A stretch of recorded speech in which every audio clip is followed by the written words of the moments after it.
ഇന്നത്തെ ചില അമ്മായിമ്മമാരെന്ന് പറഞ്ഞാൽ പണ്ടത്തെ പാരിജാതത്തിലെ ആന്റിയമ്മയെക്കാളും ഇല്ലാത്ത കഷ്ടമാണ്.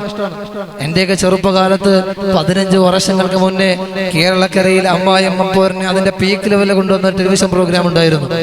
എത്രയോ കുടുംബ ജീവിതങ്ങളെയാണ് തകർന്നടിച്ച് തരിപ്പണമാക്കി കളഞ്ഞത്.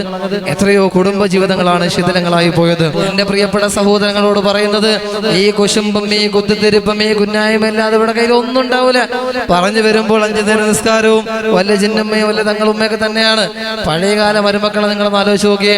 ആരെല്ലാം എന്തെല്ലാം പറഞ്ഞാലും ആ പാവങ്ങളെ എല്ലാം കേട്ട് എല്ലാം സഹിച്ച് തിരിച്ചൊന്നും പറയാതെ ആ വീട്ടിലെ ജോലിയെല്ലാം ചെയ്ത് ആ പാവങ്ങൾ ഒരു മൂലയിൽ ഒരുമിച്ച് കൂടും. അങ്ങനെ ജീവിതത്തെ അങ്ങനെ കഴിച്ചു കൂട്ടും. ഇന്നത്തെ മരുമക്കളുടെ നടക്കുമോ? നിങ്ങളുടെ ധാർഷ്ട്യവും ഈ അഹങ്കാരമായിട്ട് അങ്ങോട്ട് ചെന്ന് കഴിഞ്ഞാല് കാലുവാരി പെത്തി അടിക്കൂലേ? ഇന്നത്തെ മരുമക്കളൊക്കെ സഹിക്കുമോ? അളമുട്ടിയാൽ കടിക്കാത്ത ഏത് ശരിയാണുള്ളത്? അതുകൊണ്ട് ഞാൻ പറയുന്നത്, നിങ്ങൾ മകളായിട്ട് നിങ്ങളെ കണ്ടില്ലെങ്കിലും ഒരു മാനസിക പരിഗണന കൊടുക്കാൻ പറ്റൂലേ? ഒരു മാനസിക പരിഗണന കൊടുക്കാൻ പറ്റൂലേ? മനുഷ്യനായി കാണാൻ കഴിയൂലേ? അത് മാത്രം മതി. അതുകൊണ്ട് എന്റെ പ്രിയപ്പെട്ടവരോട് പറയാണ്, ഈ ഹ്രസ്വമായി ചുരുങ്ങിയ കാലയളവിൽ നല്ലതുപോലെ ജീവിക്കണം. അള്ളാഹു അതിന് ഭാഗ്യം നൽകി അനുഗ്രഹിക്കുമാറാകട്ടെ.